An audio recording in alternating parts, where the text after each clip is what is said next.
पता नहीं कमबख्त इस देश में जागृति कब आएगी। क्या हुआ अंकल? अब देखो ना बेटे, इस बार भी इलेक्शन में प्रोफेसर राम प्रसाद जी खड़े हो रहे हैं हमेशा की तरह, लेकिन फायदा क्या? जीतेगा तो महावीर जादव ही। महावीर जादव? हाँ बेटी, तू नहीं जानती इस महावीर जादव को? ये हमेशा गुंडागर्दी के बल पर, मनी पावर के बल पर इलेक्शन जीतता है। लेकिन अंकल, इस बार प्रोफेसर राम प्रसाद जी की वेव काफी जोरों पर है। स्टूडेंट्स का काफी जोर है। कुछ भी हो बेटे, लेकिन मैं दावे के साथ कह सकता हूं कि फॉल्स वोटिंग की वजह से इस बार भी ये महावीर जादव ही जीतेगा। लेकिन इस बार ऐसा नहीं होगा। महावीर जादव को करारी हार का सामना करना होगा। उसकी हर चाल को हम बेकार साबित कर देंगे। ईंट का जवाब हम पत्थर से देंगे। भाइयों, इससे पहले 3 चुनाव में हार चुका हूं। शायद नतीजा इस बार भी वही निकले, लेकिन मैं निराश नहीं हूं। जिंदगी की आखिरी सांस तक मैं ये लड़ाई लड़ता रहूंगा। इस बार जनता का रुझान देखकर मुझे लग रहा है कि उन लोगों का अंत निश्चित है। किसका अंत आ गया प्रोफेसर? ये तो वक्त ही बताएगा। वैसे भी राजनीति तुम्हारे किसी काम की नहीं है। जाओ मास्टर जाओ, बच्चों को पढ़ाओ जो तुम्हारा काम है। ये राजनीति तुम्हारे बस की नहीं है। यहाँ शैतानी दिमाग चाहिए जो तेरे पास है नहीं। तुम चाहते क्या हो? ला चरगुजे, इस कागज पर साइन कर दे। और हाँ, मंत्री ने वादा किया है कि इलेक्शन के बाद तुझे जमीन का बहुत बड़ा टुकड़ा देगा और साथ में 25 लाख रुपए। अपना कॉलेज बनवा लेना। ये तुमसे किसने कह दिया कि मैं कॉलेज का निर्माण करना चाहता हूं? लगता है मेरी बातें तेरी खोपड़ी में नहीं घुसी मास्टर। चल इस पेपर पर साइन कर दे। जब पाप हद से बढ़ जाता है, इंतहा जुल्म की होती है, तब अधर्म की होती है तबाही, तबाही, तबाही। इस बार राम प्रसाद जी नहीं हारेंगे, क्योंकि मेजर सन्याल इनके साथ। अपने मंत्री से जाकर कह देना कि अभी से हार का मातम मनाना शुरू कर दे। मेजर तेरा नसीब अच्छा है। अगर चुनाव नजदीक ना होता, ये जो तूने किया है ना, उसका जवाब मैं तुझे अभी इसी वक्त देता। तू जिंदा बच गया, बच गया तू मेजर। मुबारका मुबारका। चल चरगुजे।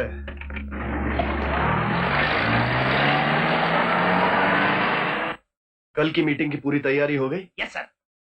कल इस मीटिंग में शहर के गणमान्य व्यक्ति इकट्ठा हो रहे हैं। लोग आपका भाषण सुनने के लिए बेताब हैं सर। कल की मीटिंग बड़ी इंपॉर्टेंट है। Yes sir. क्योंकि इसका सीधा असर चुनाव पर पड़ सकता है। जी सर। हेलो। हेलो महावीर। कौन? मेजर दिग्विजय सन्याल। महावीर जादव, कल की मीटिंग में मैं तुझे ऐसी नसीहत दूंगा कि तू उस नसीहत को सारी जिंदगी भर याद रखेगा। मेजर तुम चाहते क्या हो? याद है कुछ दिन पहले तूने एक ईमानदार इंस्पेक्टर के मुंह पर बेईमानी का थप्पड़ मारा था। कल की मीटिंग में तुझे पता चलेगा कि एक ईमानदार आदमी के थप्पड़ में कितनी ताकत होती है, और उस तमाचे की गूंज दिल्ली के लाल किले तक सुनाई देगी। तू अपनी सेफ्टी के लिए जितनी भी चाहे फोर्स खड़ी कर दे, मेजर सन्याल उसे चीर कर तुझ तक पहुंच जाएगा। कल हम भी देखते हैं कि तुम हम तक पहुंचते कैसे हो। दोस्तों, आज मैं आपको चुनाव का मतलब समझाना चाहता हूं। चुनाव का मतलब सिर्फ चुन के आना नहीं होता, बल्कि अपनी गलतियों को सुधारने का सुनहरा मौका देता है। दोस्तों, नेता कोई भगवान नहीं होता, वो तो आपकी तरह साधारण इंसान होता है। हमसे भी गलती हो सकती है, और इसी गलती को सुधारने का दूसरा नाम चुनाव होता है। मैं मानता हूं कि हमसे गलती हुई है, और इसी गलती का प्रायश्चित करने के लिए आज मैं आपके सामने इस मंच पर खड़ा हूं। मुझे कोई परवाह नहीं कि इस बार के चुनाव का क्या नतीजा निकलता है, मुझे कोई परवाह नहीं। मंत्री महोदय, बंद करो अपना ये भाषण। तुमने इस देश की बहुत सेवा कर ली, अब और सेवा करने की कोई जरूरत नहीं। तुम्हारा फाइनल राउंड हो चुका है। तुम एक झूठे इंसान हो। तुम 420 हो। नहीं, रुक जाओ, छोड़ दो इसे। इस नौजवान को कोई कुछ नहीं कहेगा।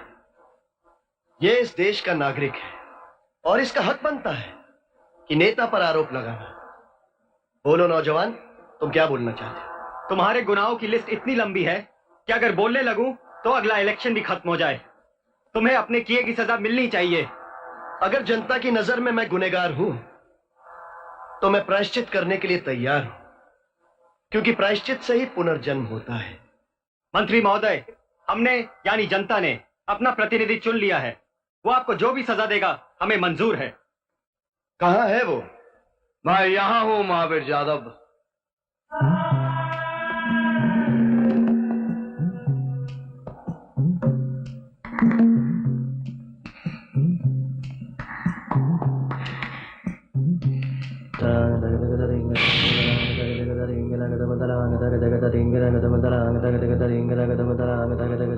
तुम?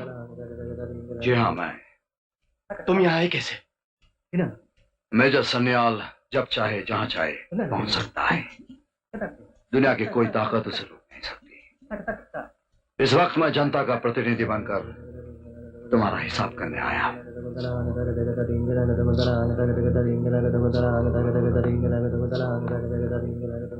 दोस्तों, मैं आप लोगों का एहसानमंद हूं कि आप लोगों ने मुझे इतने बड़े लीडर को सबक सिखाने की जिम्मेदारी सौंपी है। मैं कोशिश करूंगा कि इन्हें सही सबक दे सकूं। दोस्तों, आज तक मैंने किसी मंत्री को इस तरह जनता की अदालत में खड़े होते नहीं देखा। मुझे गर्व है मंत्री जी पर, जो पश्चाताप करना चाहते हैं ताकि इनका पुनर्जन्म हो और ये दोबारा कुर्सी पर बैठ सके। क्यों मंत्री जी? जी हाँ। अब मैं आप लोगों के सामने ये साबित कर दूंगा कि महावीर जादव जबान के कितने पक्के हैं। ये जो कहते हैं वही करते हैं। शैल आई प्रोसीड? जी हाँ। महावीर जादव के मंत्री होने के बाद जो जो वारदातें हुई हैं वो सब इन कागजों पर लिखी हुई हैं, और इन वारदातों को मद्देनजर रखते हुए मैं इस नतीजे पर पहुंचा हूं कि इनके गालों पर कस के 3 थप्पड़ मारूंगा। बोलिए, आपको यह फैसला मंजूर है? हाँ, मंजूर है। करीब आओ महावीर जादव। तुम्हारे कदम रुक क्यों गए? अगर आज रुक गए तो जिंदगी भर की मेहनत पर पानी फिर जाएगा। Come on.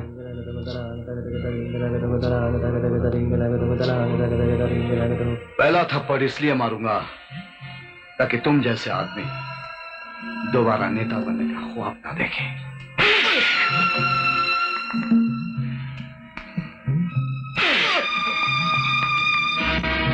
दूसरा थप्पड़ इसलिए ताकि ये जनता के साथ आइंदा विश्वासघात ना करे। तीसरा थप्पड़ उस इंस्पेक्टर सन्याल के नाम, जिसकी ईमानदारी के बदले तुमने उसके मुंह पर थप्पड़ मारा था। और मेरा चौथा थप्पड़ होगा चुनाव में तुम्हारी हार।